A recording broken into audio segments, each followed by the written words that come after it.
Okay, let's get going. Welcome to the Colloquium series in EE. I am very pleased to introduce our speaker for today. He has a long bio, so you excuse me for reading the bio. Okay, he's a very distinguished professor in the field. Professor Radu Marculescu received his PhD in electrical engineering from the University of Southern California in 1998. As you can see on the slide, he is currently a professor in the Department of ECE at CCMU. His current work focuses on the modeling and optimization of system design on chip communication, cyber-physical systems, and biological systems. He has received the Best Paper Award from the UWEE transaction on VRGN system in 2005 and 2011, as well as several Best Paper Awards from major conferences in the areas of design and automation. Professor Marculescu serves as Associate Editor of the IEEE Transaction on Computers, IEEE Transaction on Computer-Aided Design, and the ACM Transaction on Embedded Computing Systems, and the Elsevier Journal of the Nano Communication Network. Dr. Marculescu has been involved in organizing several international symposia, conferences, and workshops sponsored by professional organizations, as well as guest editor of special issues of journals and magazines. So I'm pleased to introduce our speaker, Dr. Marculescu.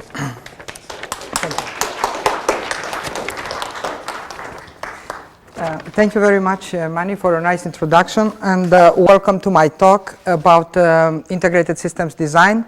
It is my great pleasure to be here today and give this talk on your distinguished institution, and I have to say that weather makes it even for the better, because it's truly an outstanding perspective I had on my way here when Manny showed me the mountain right there from the fountain. So I'm really pleased to be here, and I hope that this talk, although we'll talk about many things, since this is my first visit here for many years now, I thought I'll talk about several projects rather than going into detail, only one of them.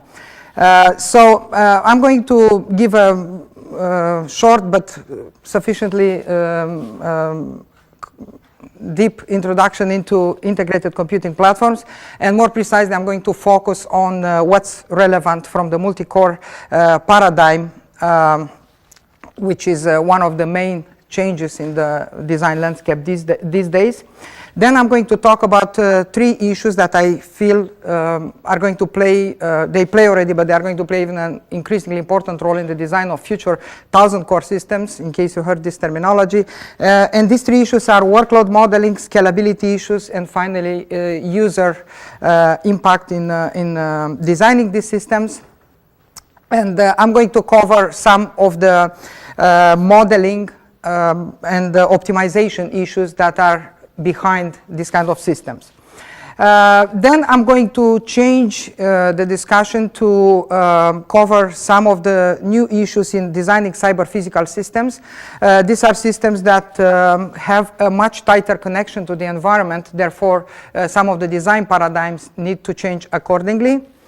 And time permitting, I'm going to talk about some ongoing work we have on biological side, but I put it slightly gray here because I'm not sure I'm going to get to that point.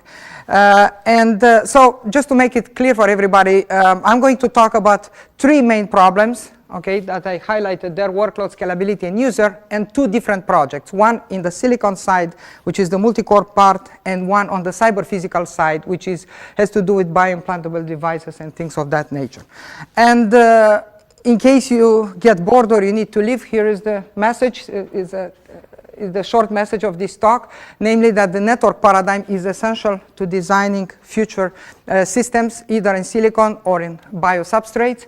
A new theory is needed to first understand and then to optimize these systems. And despite the obstacles that we have, I think it's all good news for people like us in this area, because it's a lot of interesting stuff that needs to be done, and the future looks bright for you who are the graduates about to start your professional life soon. So having said that, let me start out by saying that the multi-core paradigm is truly at the basis of the entire IT revolution that we're seeing these days. Either we're talking about high performance kind of application, high performance computing, or if we talk about embedded computing, you see quite a few compelling applications that make this multi-core paradigm a necessity.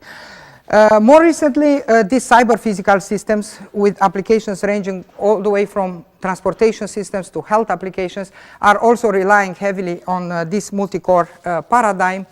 And in fact, if I think over evolution of the design of the hardware over the past 20 years or so, I think these, namely low power design and network-based design or communication-based design, are the two most important paradigm changes that we've seen. I do believe they are going to play a major part in designing future systems, future multi-core systems, and either we talk about 100 cores that might be integrated on a chip, or we talk about 1,000 cores that may be soon available. I think these two design constraints will be the most important one that need to be satisfied. So on one hand, we need to be capable of reducing the power dissipation. Why? Because these systems will simply melt down if we don't do something about the power dissipation at the level of complexity that we envision in a few years from now. On the other hand, we need to look more into the communication side of the world rather than the computation side of the world, simply because the entire paradigm for design changed significantly in recent years. So stepping back and looking at what we did over many years, we looked at this design of the processors, and basically we tried to make them as fast as we could. And for many, many years, we looked in all kind of pipeline design, all kind of optimizations that we can do to make them work faster and deal with more complex applications. At some point, the low power came into the picture, so we start worrying about the amount of power that they dissipate, and these concerns still remain an important issue. But strictly from a design perspective, I think the systems that we see these days, like for instance, this is just an instance of the 64-core design from Tylera, and there are others from Intel. You might have heard of Intel SCC, 48 cores or 80 cores chip. The fundamental change because of putting together all these processors on the same chip was that we moved our attention from computation to communication. And what this means, it means that if you look at the evolution of what we did with long wires, we start by breaking them into smaller pieces. We start looking at various ways to pipeline in order to ensure timing constraints. And recently, as shown in this right-hand side figure, we moved into putting routers on the chip, and in some sense trying to use the same metaphor of internet, basically putting internet on a chip and try to route data around instead of routing global wires. So I think this paradigm, which is based on having these networks on a chip, is going to dominate the design in future years. Therefore, most of my attention these days, and primarily my talk today, will be about ways to make this communication more efficient and more robust. So what this means, essentially, because I don't want to sound completely strange, but I assume most of you are familiar with bus-based communication. In this case, is to move from bus-based communication, or if you want point-to-point communication, into a network-based communication. So if you want to send data, say, from a source node that's shown here to a destination node, we simply route packets instead of routing wires. Okay? So what we do, we use a certain structure here that has processor, okay, as shown here, PE. We use a router and we use a bunch of buffers, and basically we repeat this structure at each and every tile in this representation, and therefore we can move information and using this format, fixed format of packets as shown here, where we see we have a header tail, an end tail, we have a body of leads which define the amount of data that we want to communicate. And when, for instance, data comes at the input at one port, we store this data or we buffer this data as shown here. Then there is a decision, a routing decision, depending on where the destination is. We need to do some sort of arbitration. And finally, the packet is put to the output port, and this way the entire process repeats by itself, and we make sure that we communicate data to the right destination. So it's truly dealing with this network that makes this problem challenging but interesting at the same time. And all these things that I showed here do exist already these days. So all these major semiconductor companies shifted completely to this network on a chip based paradigm. Intel is probably the best example. And there are many reasons for doing so. There is this promise of having enough scalability. Okay, so the scalability is probably the biggest promise of this network. Then there are other good things like well-controlled electrical parameters. As you see here, all the links look identical, so they have same length, same number of wires. So once you characterize them using SPICE and other tools, you know pretty much everything about their behavior. There is also a lot of built-in fault tolerance. Why? Because as opposed to a bus, if a wire in the bus has a problem, the entire bus gets compromised. In this case, we can use so-called the multi-path paradigm. So there are alternative paths. We can route packets around faults, and therefore we can exploit this to ensure some degree of, to provide some degree of reliability.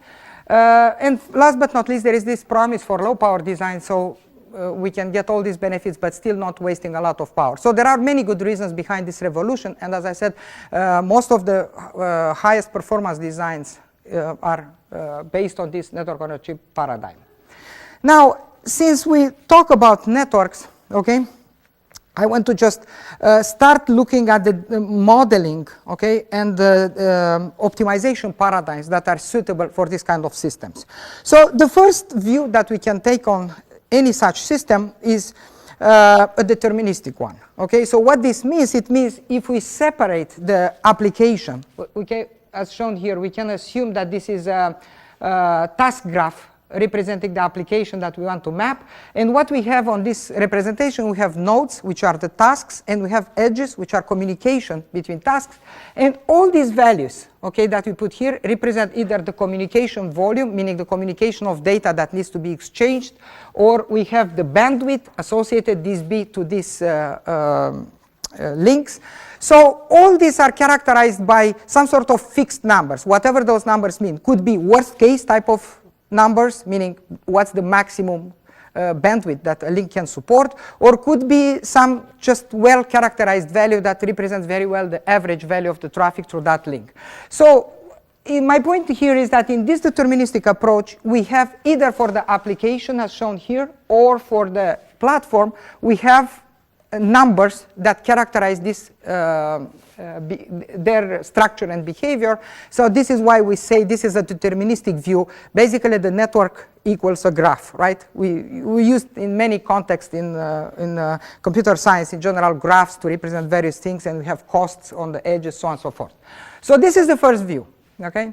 The second view is looking at things slightly different. In this case, we adopt so-called a probabilistic view or a stochastic view, where instead of having fixed numbers by which we characterize this, we have probability distribution functions. So you see these small generic plots that I used, which look like a Gaussian distribution. So essentially, the idea here is that we don't have a value, but a range of values that are good enough to characterize the behavior of that variable, whatever it is. Could be bandwidth, could be time taken by a task to complete. Okay, the fundamental thing in this view, okay, is that this probability distribution functions, or PDFs as you used to call them, are centered around a certain value. So there is a concept of scale that can be used. In other words, there is a scale at which we can measure this distribution. And we can use that scale, that value, pretty much the same way people use it in dealing with queuing theory, when they have those lambda parameters that characterize the behavior of the system, so on and so forth. So the fundamental thing here is that not only we have a scale, but also these are assumed to be invariable in time. So they have steady state values that we can talk about. So these are pretty much the two developments that have been used in the beginning, in the, so to speak, first 10 years of networks on chip kind of systems, which is in some sense similar to what we see in the evolution of larger communication systems. The only problem is that if we look deeper at the actual behavior of the packets that go through this network, we may see things slightly differently. And this is an illustration of this process. So these are two processing elements, PEs, that need to send data. So just imagine two nodes in the tile-based architecture I showed initially. And we have a number of intermediate nodes, okay, where data is buffered. So basically the packets will do several, traverse these intermediate routers until they reach the destination. The problem is, if we look at this packet arrival process, so meaning assuming like this in the middle graph, we monitor the way in which the packets arrive, okay? Assume we define a random variable and we look at the values. We can see if we plot, for instance, the inter-arrival time, the time that goes by between two consecutive packets, okay? It looks very bursty in nature for most of the applications that we may try from various benchmark suites or real applications. For instance, this is an example that we developed using one of the tools that is available, freely available these days, one of these multiprocessor simulators. It's called Graphite from MIT. And this is a representation of the inter-arrival time. And here is the latency that is observed as a function of time. So this is in thousands, tens of thousands of cycles. And you see that some packets take very short to reach the destination, where some of them have take a really long time to reach their destination. Of course, you may make an analogy with real life, when sometimes it's easier to get home, sometimes it's a lot more complicated because of the traffic congestion, okay? So this is very similar to this. In fact, we have other applications here. So these are two different benchmarks, but we did many such examples, and we see that there is a lot of burstiness in this data.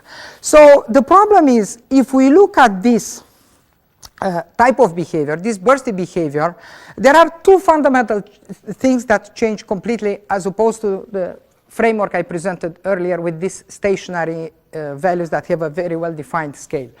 So these two things are the following. First is that in many cases the traffic is fractal in nature. And I'm not sure how much have you dealt with fractals, but essentially this is the kind of objects that have a beautiful structure, okay, if you talk about fractals in space. And they have this kind of repetitive structure. So these are beautiful structures like cauliflowers, or the shape of the trees, if you think. Okay, it's always a trunk that a few branches, and each branch can be seen as a trunk again. So, or various other phenomena from nature have a fractal nature, okay? Fractal means is something that is broken or fractured, okay? But that kind of pattern repeats over many scales, okay? Either in space or in time.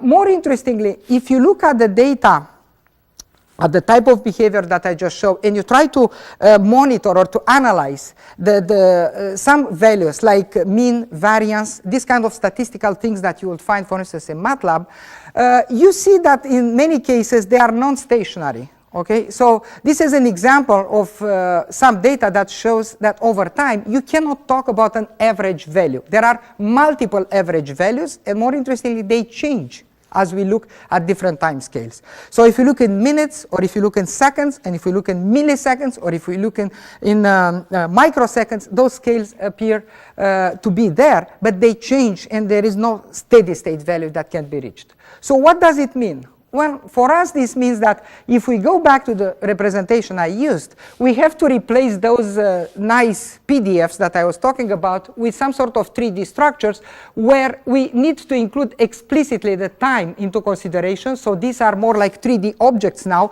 because they vary, okay, based on x and y coordinates, but also there is a z coordinate.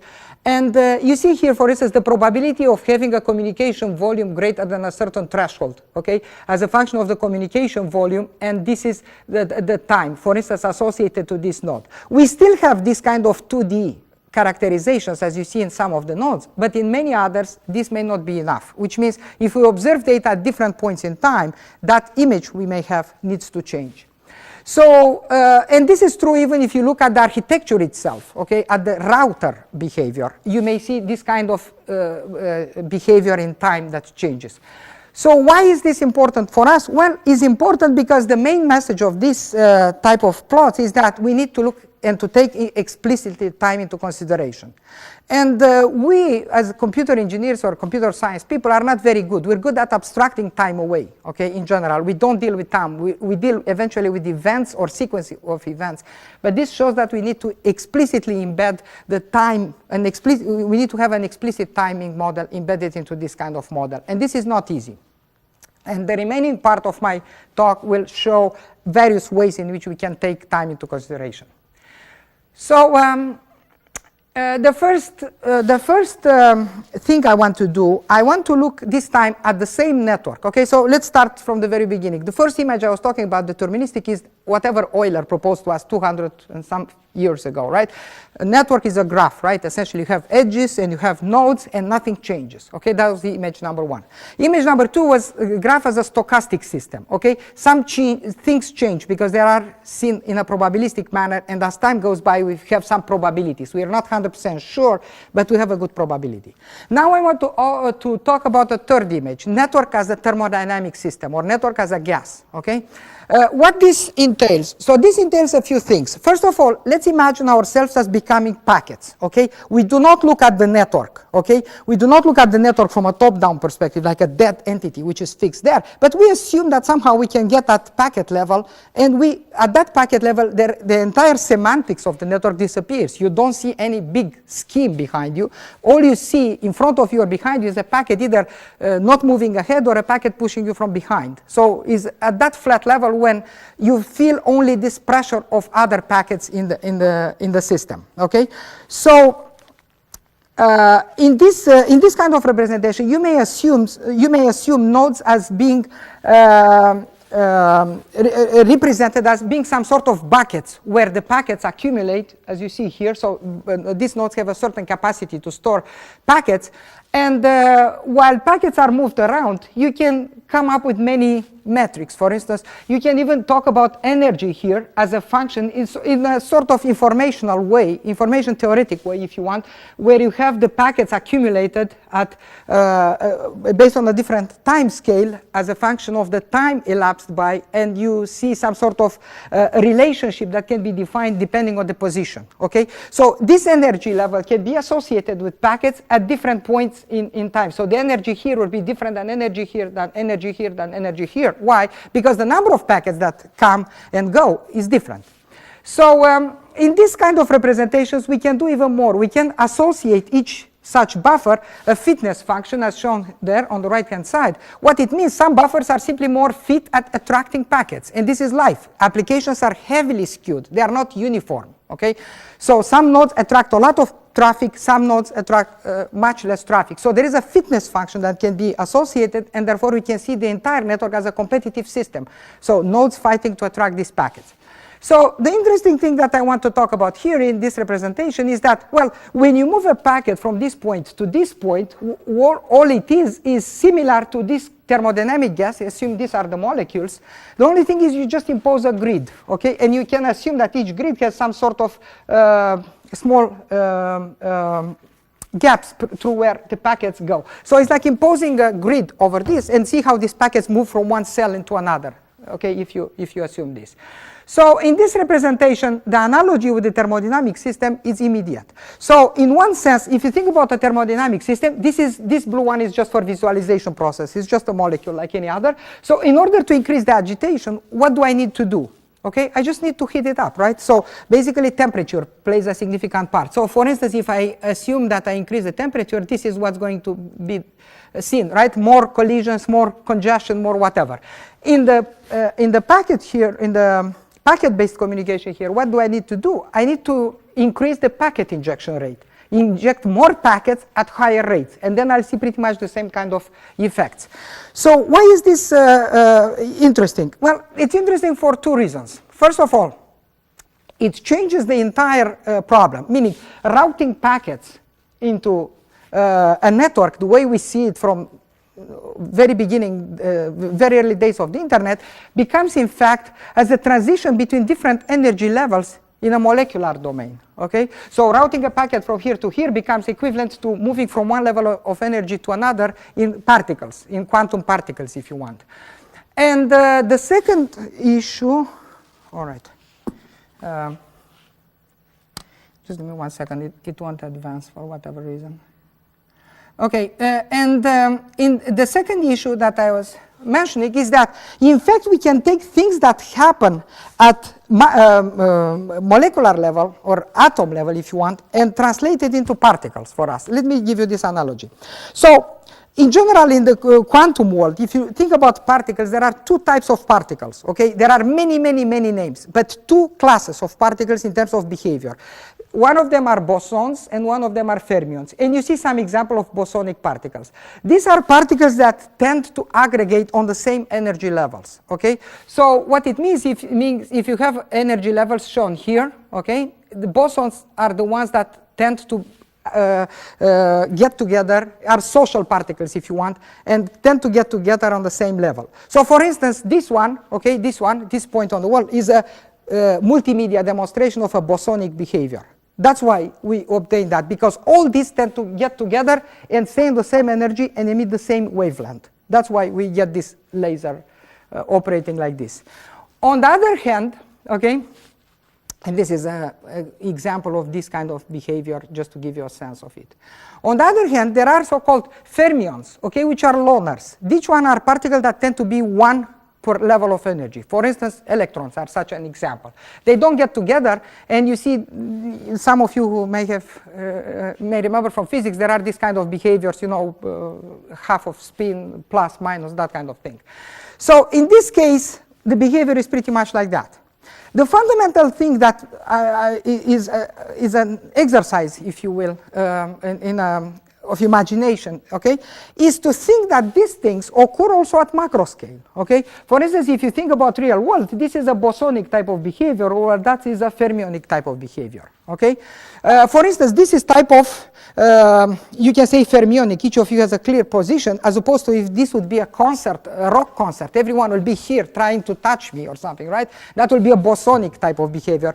And the interesting thing is that these things at macro scale, okay, are typically not taught in school, okay? We talk about quantum and stuff like that, but we can identify the type of behavior from that world into macro world, okay?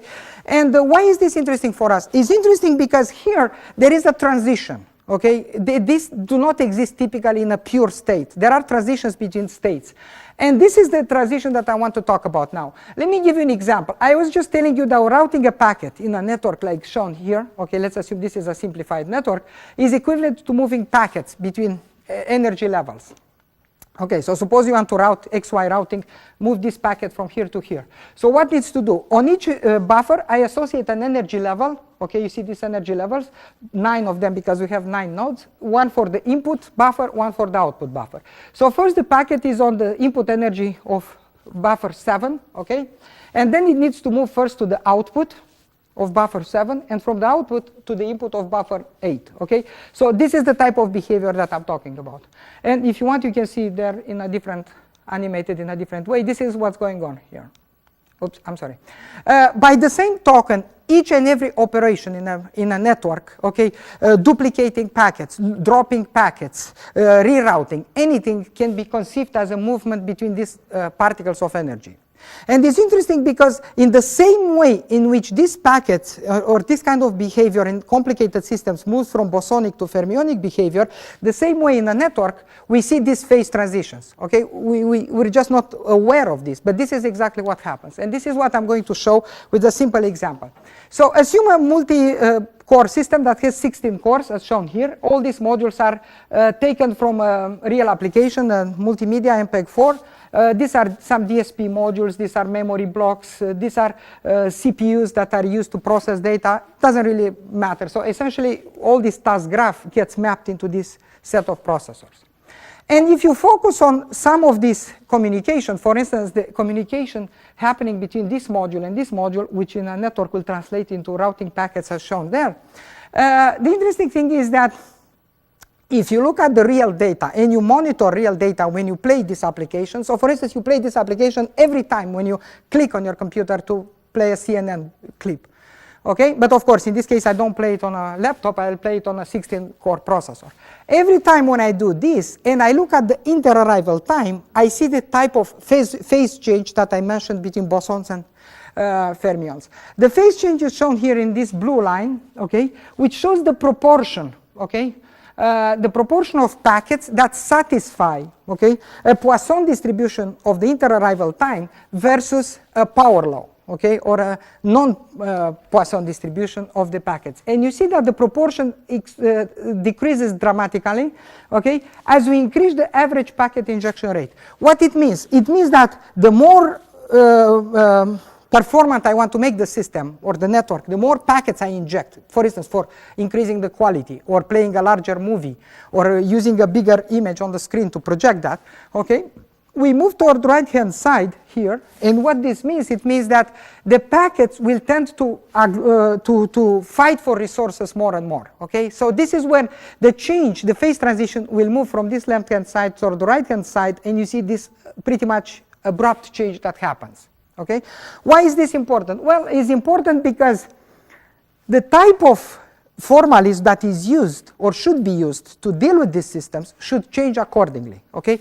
In other words, if you look at this normalized throughput representation, packets per cycle versus average packet injection rate, the graph looks pretty much like this, okay? So the more we increase the packet injection rate, supposedly the more we get out from the system, so we process more packets. There is a clear saturation here happening. After that, the network saturates completely and we don't get any benefit no matter how we increase the performance here. The change that I'm talking about is illustrated here at low and medium packet injection rates. Everything we know and everything which was defined in school, for instance, in terms of queuing theory or this kind of laws for the average packet in the system, okay, holds true. Okay, so the results are meaningful because there is this exponential distribution of the packet inter-arrival time, therefore the results are predicted correctly. However, when we get closer to saturation, okay, here, okay, at high packet injection rate, the formalism needs to change. Why? Because simply this hypothesis, as I showed previously, does not hold anymore. The percentage of the packets satisfying the assumption decreases from whatever is here, 80% or 85% to less than 10%. Okay, so in other words, if we are at this packet injection rate, we apply rules for Poisson distribution of packets, while less than 20% or less than 10% satisfy that rule. So this is wrong, plain wrong. So the way the formalism should change is as shown here. So this is the critical phase that should appear somewhere here. I don't know exactly when, but closer to criticality. And at criticality, the network allows the maximum transfer of information, but at the same time is the most unstable. Okay, the smallest change in the packet injection rate brings it from this regime to this regime, or where the network completely saturates. So, in other words, if you want an analogy, okay, if you assume that this is sort of, instead of packet injection rate, you can say some sort of speed, this is equivalent to exactly what people have in physics. At low speeds, you have classical mechanics, Newton mechanics, okay, which is here. If you increase the packet speed, or if you increase the speed of the objects moving, you need to move into quantum laws, and those laws where particles become indistinguishable. So this is what we do, we keep doing wrong, because we take whatever queuing theory taught us when we dealt with classical networks, and we keep pushing at these networks which are clearly far from equilibrium. So what it means in this case, we have to look at the probability of seeing particles or packets in this sense in a certain region of the network, rather than try to individually say this is the average latency of this packet. It's just simply impossible. And you may say, well, why do we care about this regime? Well, we care about this regime because this is why we invented networks, to utilize them at maximum capacity, because otherwise it's like having a good Ferrari and going to the corner of the street to buy bread. There is no point. If you don't drive it at 300 miles per hour, there is no point. Exactly the same thing with networks. So we have to be absolutely in that problem space, and to change completely the way the way we think about these systems and the way we teach students to think about these systems. Okay, it's not like taking queuing theory from where it applies, because it does apply in a quite large spectrum, okay, and squish it to solve any problem, particularly for this type of networks which are at high packet injection rate. So, and what needs to change is there are a lot of details. There is the mathematics that has to change because you have to account for higher orders. Okay, the differential calculus has to change from integer type of differential calculus into fractional type of differential calculus because all these behaviors are specific to fractals. So in other words, instead of having dx over dt as we use in algebra, we have to have d1.2 to dt 1.2 or minus, okay? So I don't want to get into this, but close to criticality, we need to change completely the tools, the metaphor, the paradigm, and the tools, the mathematical tools that we use to solve these problems. And this is my main message here. In the remaining part of this talk, I want to touch about two other issues. So the first issue was the workload. It's going to change dramatically the way in which you design these systems because you want always more applications and higher quality or higher performance. So we'll be closer and closer to criticality compared to the early systems that we designed. Now, two other issues that are going to change completely the design landscape are scalability and user. And for scalability, I'm going to change gears a little bit. Instead of talking that much about performance as I just talked, I'm going to talk about energy or power dissipation because these structures need to dissipate a lot of power. And this is an example. When we design these structures, multiprocessor structures these days even, we do not use a single voltage and a single VDD to power them up. We use multiple voltage and multiple frequencies. What it means different regions of the chip can operate at different speeds and with different levels of quality and implicitly different levels of power. So to give you an example, in this case, when you map these applications and you want to run them on different parts of the chip, they can run depending on which one is more demanding in terms of computational resources. For instance, reading email can go on the blue part, okay, because it's not that much demand in terms of computation, as opposed to playing an MPEG-2, as I just mentioned, where you need to be on a higher performance processor part of the chip, and therefore you may need to dissipate more power. In fact, there is a big gap, as you see here, is about 10 times between these two extreme points, and in fact the modern structures, multiprocessor structures, do offer knobs to control the level of power. Okay, it's typically between 10, 15 watts all the way to 150, 200 watts of a range that we can play with when running these systems. So one interesting thing is we can do, in fact, the control of such a platform as the one shown here. So you assume different regions, different voltages as shown here. You can use classical control theory, okay, to vary the level of voltage that we use and the frequency at which you operate them to accommodate the variations in the workload. So what it means when the workload varies, and the workload varies a lot, you can change, you can move them up or down in terms of speed in order to accommodate various deadlines that you may have on satisfying, that need to be satisfied for different tasks. So we can use a classical scheme for centralized control, and you can read the state feedback. We can look at how the buffers between these transition. So you see these black things are the buffers that need to buffer data between two different clock domains. And you can use this control scheme where you can keep the occupancy of these buffers at a certain level. Okay, so the basic idea here is that you monitor. Okay, you monitor how much items do you put, or how many tokens do you put into this, and if the buffer tends to be full, then you slow down. Okay, the control algorithm will decrease the frequency at which this pumps data in, or if the buffer tends to be empty, you can speed up, meaning there is more room to put new data. Well, this is one extreme. The other extreme is you can do things completely decentralized. Okay, just to be sure you understand here, although the resources are distributed here because you have many processors, the control algorithm is the one that gives the nature of the control process. So this is centralized, meaning this collects data from everywhere, take a decision, and then updates these voltages accordingly. So it's a centralized scheme.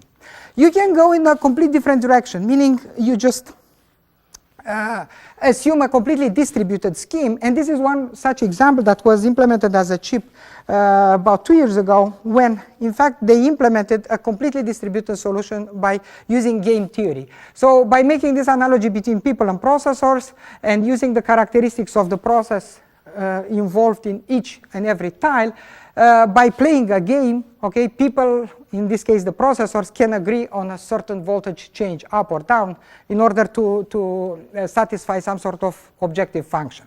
Okay, so this was done for a number of 22 processors and 15 routers, okay? And in this case, the problem is,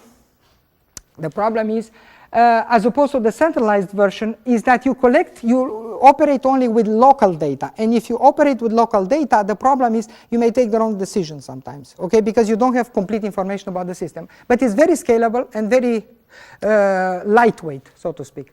So the question is, between these two extreme points, what is the intermediate space? And this is the illustration of just these two paradigms that I was mentioning. And this, it turns out that this middle ground, this dark gray area that I highlighted there, offers a lot of opportunities for saving power, but still taking the right control decisions. So if you look at this simple graph where you show the implementation cost, okay, versus performance, how good is the control algorithm, you see the difference between a fully distributed, which has a low cost but low performance, versus a fully centralized that has a high cost and high performance. All this gray area is what we can play with in future systems in order to improve the power dissipation. And the idea would be to use principles that have been used by Mother Nature in designing some of the networks, or by people in designing some systems, for instance, social networks, when we can use these small world effects to remotely connect separate worlds and basically help the decision process in the control algorithm. So we did some experiments, and in fact we observed that you can get pretty close to an ideal solution. So the red one will be the fully centralized one that operates the best.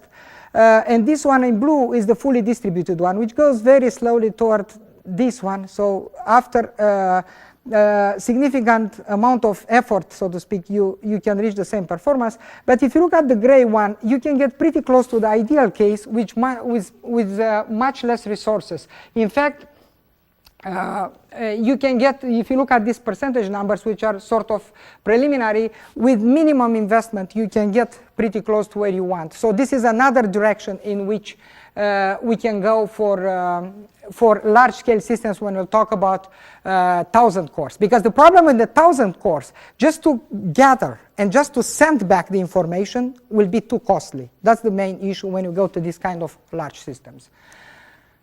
And in the remaining time, I want to show you two more issues. One of them is how this can be actually implemented, as I said, for 1,000 core systems. So in this case, you can do even more than this. Instead of sending the information through wires, you can use a mixed solution, wired and wireless. Okay? So for each domain, you define a centralized controller that operates with full information for that particular domain, and remotely, meaning across domains, you can use wireless communication to send data among these controllers only. That will be the big idea. And in fact, the data that is already available shows that the larger the system, the more advantageous it is to use this wireless communication. So what would how would this work? Would work? So each, as I said, each controller here will take the decision locally, okay, using full information for that region that it controls, and globally we'll just exchange the information as shown in these dotted lines. So in some sense we have local control with full stat information, global control with partial information, and the small world effects are consist of these long range links that are sent across and connect these various domains in order to exchange the control information that is critical to the control algorithm. So in some sense you can talk about a globally distributed, locally centralized type of solution where the system self-organizes itself. And in the interest of time, I may skip over these psychological theories of motivation that can be used to design the systems, and just go directly to the last bullet I wanted to show, which is about cyber-physical systems, when you'll see that similar approaches can be used.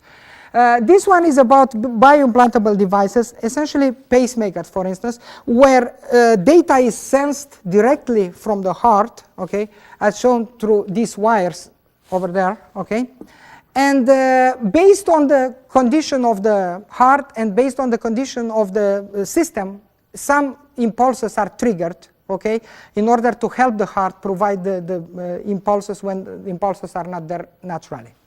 So there are various ways and various levels of sophistications in these pacemakers. Bottom line is that although there are 80 years since the original pacemaker was proposed and we make a significant progress in terms of adaptability to what the heart is supposed to do, we're still behind to what this new technology is able to do.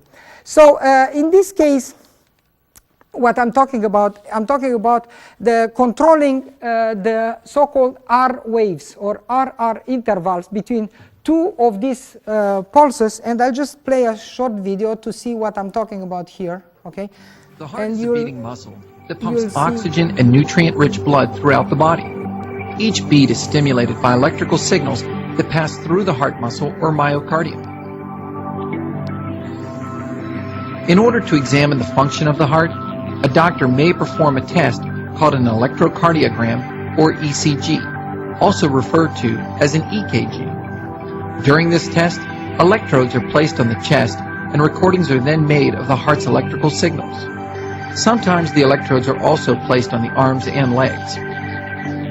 The electrical signals follow a set pathway through the heart, beginning at a spot called the SA node, which is located in the top right chamber or atrium. The signal then branches out through both the right and left atria, which contract and push blood into the lower chambers or ventricles. The electrical signal also passes into the ventricles via the AV node and then travels down the tissue that separates these two lower chambers.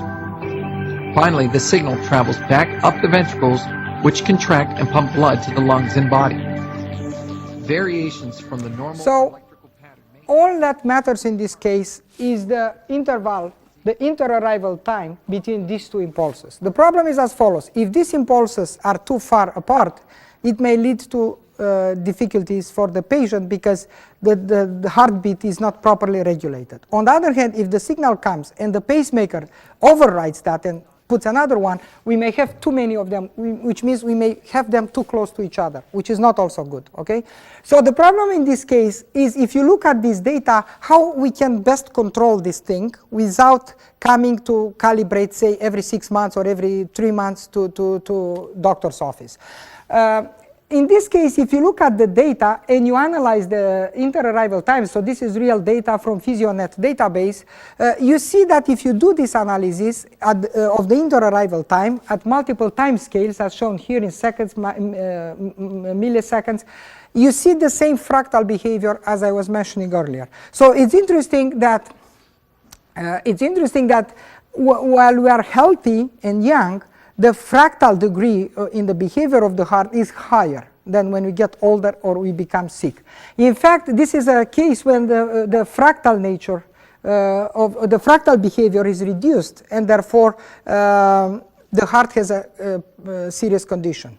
So again, if you look at this, you see slowly changing this. So this is why it's non-stationary, okay, and also the burstiness. But once a condition affects the heart, you see that is already more predictable. So you can see sort of lower variation, okay. And in fact, these are the worst situations. When the signal becomes completely predictable, the patient dies, okay. So it's interesting because we may be confused by the movies when we see those sinusoidal. That's nothing real. That's just about the pulse itself. It's not about the inter-arrival time. If you look at the inter-arrival time, will look pretty much like this. So the more fractality in the heart behavior, the better, okay. So the question is from designing these systems, when you want to put a control loop, as I was mentioning earlier, when you want to put this, the question is, how do you design this? Because everything we know from control theory is for linear time invariant systems or linear theory, okay? While these are non-linear, okay, we have to deal with non-linear systems with non-stationary values, with bursty behavior, so it's exactly the opposite.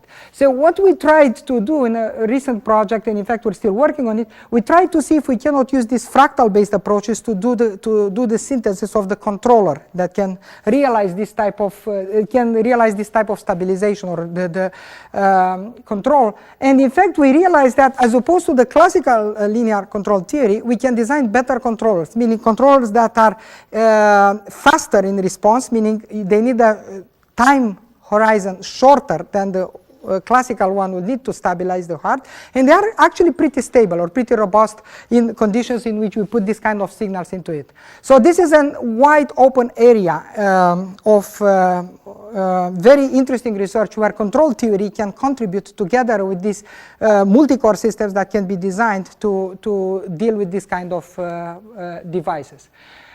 In summary, what I want to say is that I believe the network paradigm is essential for designing multi-core systems, and we need to completely move from deterministic to probabilistic type of systems, and we can design better systems if we use this kind of view and we look at systems that and concepts that are not traditionally in the bag of tricks of our engineers. So critical behavior, fractal behavior, small world, so on and so forth. I actually started at CMU, I was mentioning to Mani last night, a class which is called Wild and Crazy Ideas, which kind of looks at these issues for systems that are designed using non-classical approaches, so to speak. And I realized that students have a very good reaction to using these things that are not necessarily taught in school. And over the years, I looked at some people teaching control stuff and some people teaching physics, and I realized that they have such beautiful examples in the systems that we're talking about today, and they are real. It's probably more interesting to teach control based on this kind of systems rather than the classical power plants and those things, or it's more interesting to talk about quantum behavior in physics in a multiprocessor system, because that will make it more appealing for students interested in the EE side of the world rather than the science side of the world. So I think there is a lot of space where science and engineering can come together, and I think EE is particularly well positioned because we have the background to do these things, meaning we feel the electrical side of the world much better than physicists, for instance. At the same time, we can reuse the background that is taught in classical classes on physics or biology or mathematics in this wonderful setup. So this concludes my talk. Thank you very much for your attention. These are my contributors.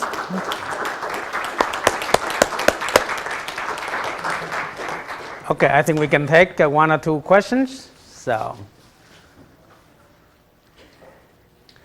Okay, why don't we go with you? In the particle physics analogy you discussed earlier, how are energy states assigned to the different elements of the network? Could you repeat the question? Yes, the question was in the analogy network seen as a gas. The question was how is the energy level assigned for a particular location?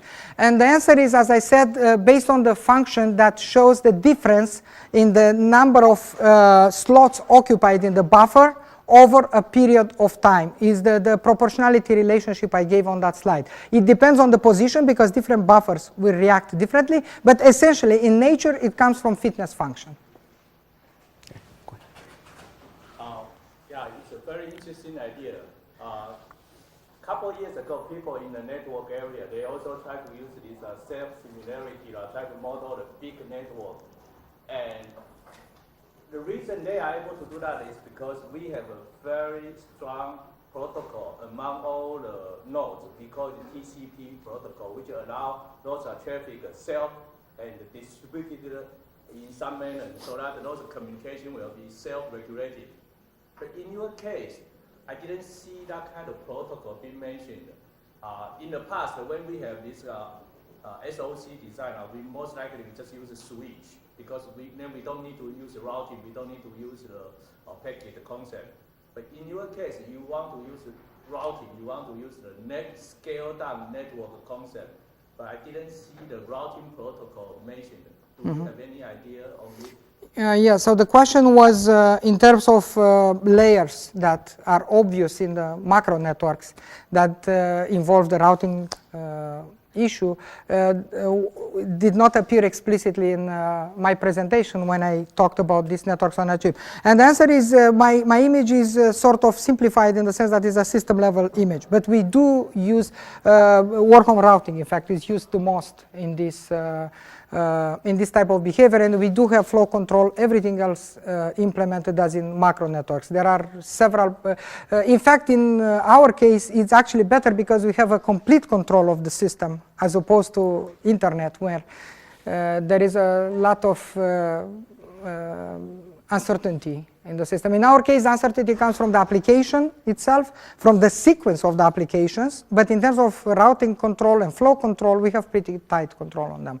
I did not mention because this is pretty much commodities considered these days, so we can do it pretty efficiently. But yes, you're right about this. There is a layer that does specifically the flow control and everything. It's very similar in some sense with this.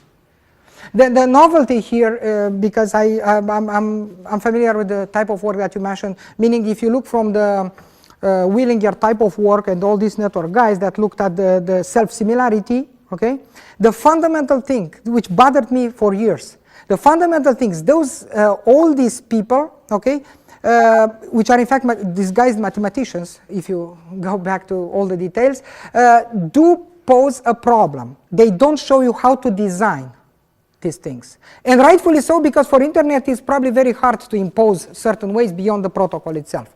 On a network on a chip, the engineer is the god. So you can do whatever you want. So I'm interested mostly how to apply these observations to develop a coherent design methodology. So one is analysis, what they do, and one is optimization, which is what we try to achieve here. That's the fundamental difference. It's like we design these things, and we want to design them the same way we design ASICs. We have packages, and there are different modules involved that do specific optimizations which are well defined, and you get the chip at the end. In theory, this is the dream here, if we go. One more question? Yeah. Can you elaborate a little bit more on the idea of using small world network on implementing globally distributed protocols? Specifically, I'm asking, since you know a little bit more about the routing structure and about the network, it seems that you could do a little bit better than using those small world networks. And in particular, using those gossip propagation protocols that you need to use if you assume small world type of network. Yes. So the question was, in fact, is very well aligned to what I just answered, I believe, to a certain degree. The question is, for these kind of networks, since we know and we have such a tight control about a lot of things, how can we do more than using these generic principles of small world and these things that you observe, for instance, in nature or in other natural networks? And the answer is yes, you're right. In fact, what I tried to suggest here was to use small world as a principle only for the control information. Right. So the network at the basis works exactly the same way. It's only the control information, which is very little compared to the processing regular data. That's why a control network like that will have a few bits, because you need just to connect a few arrays, will speed up significantly the propagation of the control information only to help the control process instead of getting this. But locally, each of them will have to operate in a centralized manner, for instance, for which an optimal controller can be hopefully synthesized. But you're right. This is just the beginning. I think the idea is there, and the people from control theory, in fact, can do a lot better than we, in the sense that they can apply more sophisticated techniques in order to see if the control in such an hierarchical structure will be equivalent with the one in a flat structure, and what are the type of paradigms, for instance, LQR control, or what kind of control can be used for this. But you're absolutely right, yes. This is just a suggestion and some results that we got by implementing this approach in a hierarchical fashion to see how much can we save in terms of resources and get as fast. We looked only from a time optimal control perspective, which is not necessarily always the best thing, because you have to look also at the power dissipation for this. So it should be a quadratic function defined there, because not just the time to converge to a value, but also what's the cost of converging to that value should be considered. So it's a little bit more complicated than here. I just wanted to give the intuition. Okay, I think we're running out of time, but clearly you can contact our speaker via his address at CMU. So thanks a lot for being here, and again, let's thank our speaker. Thank you.